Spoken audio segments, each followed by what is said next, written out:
हत्याकांड से जुड़ी हुई बड़ी खबर, बड़ा खुलासा। अतीक चाहता था कि असद की पहचान छिपी रहे। असद के लिए मंकी कैप भी खरीदी गई थी। प्लान था कि मंकी कैप में असद फायरिंग करेगा, लेकिन शूटआउट में असद ने चेहरा नहीं छिपाया। क्यों? क्योंकि उसको डॉन बनना था अतीक की तरह। असद ने जानबूझकर चेहरा नहीं छिपाया। असद सबको यह बताना चाहता था कि उमेश पाल को उसने मारा है। 13 अप्रैल को एनकाउंटर में असद ढेर किया गया और अब यह जानकारी सामने आ रही है कि प्लानिंग यही थी कि असद का चेहरा नहीं दिखाया जाएगा और यही वजह है कि मंकी कैप खरीदी गई थी, जिसे पुलिस ने बरामद कर लिया है। और असद ने ऐन वक्त पर यह मंकी कैप नहीं पहनी क्योंकि वो दिखाना चाहता था कि उमेश पाल की हत्या उसी ने की।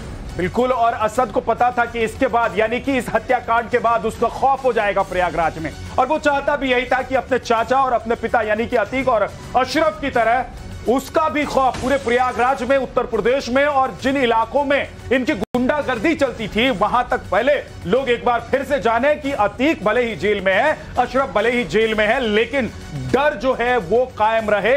और यही काम अतीक अहमद ने भी किया था, अशरफ ने किया था, और अब अशरफ और अतीक ने मिलकर जो प्लान बनाया था उसके मुताबिक असद को भी करना था। लेकिन अतीक और अशरफ को पता था कि सरकार बदल गई है, सिस्टम बदला हुआ है, इसलिए नकाब में जाएगा तो काम भी हो जाएगा और किसी को ये पता नहीं चल पाएगा, या फिर कोई अदालत में जाकर ये गवाही नहीं दे पाएगा कि हां, जिसने फायरिंग की थी वो असद ही था, क्योंकि वो नकाब में रहेगा। असद अपनी असली लोकेशन को छुपाना चाहता था क्योंकि इन लोगों को पता था कि इनके पीछे पुलिस पड़ी हुई है। दरअसल असद ये चाहता था कि जिस वक्त उमेश पाल की हत्या हो रही हो उसी वक्त किसी दूसरे शहर में असद का लोकेशन मिले, यानी कि जब कोर्ट में ये पूरा मामला जाता तो पता चलता कि भाई साहब, जहां पर मर्डर हुआ है, जहां मर्डर पर आरोप लग रहे हैं असद पर कि इस हत्याकांड को असद ने अंजाम दिया है, वहां तो असद था ही नहीं। आपने कई फिल्मों में भी देखा होगा कि इसी तरीके से जो अपराधी होते हैं वो बचने की कोशिश करते हैं, लेकिन कहते हैं ना कि जब आप कोई अपराध करते हैं, जब आप चोरी करते हैं, तो आप कोई ना कोई सबूत छोड़ जाते हैं और उन सबूतों की वजह से ही आप पकड़े भी जाते हैं। लेकिन यहां असद तो खुलेआम गुंडागर्दी पर उतर आया था। वो चाहता था कि इस घटना के बाद, इस हत्याकांड के बाद उसका नाम आगे बढ़े और वो डॉन की तरह जाना जाए, इसलिए उसने ना तो नकाब लगाया और जो प्लानिंग उसकी थी वो भी नाकाम हो गई।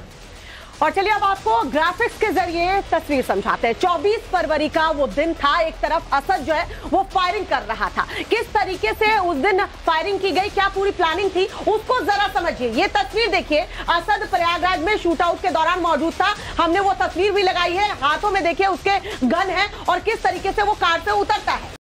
बिल्कुल, देखिए ये गाड़ी से उतरकर भागता हुआ आगे की तरफ जाता है, पिस्टल उसके हाथ में है और वो फायरिंग करने के लिए तैयारी कर रहा होता है। ये दरअसल प्रयाग में मौजूद था, लेकिन अतिन ने पैसे निकाले, लखनऊ में एटीएम का इस्तेमाल किया गया, उसी एटीएम का इस्तेमाल किया गया जो किसका एटीएम था, असद का एटीएम था।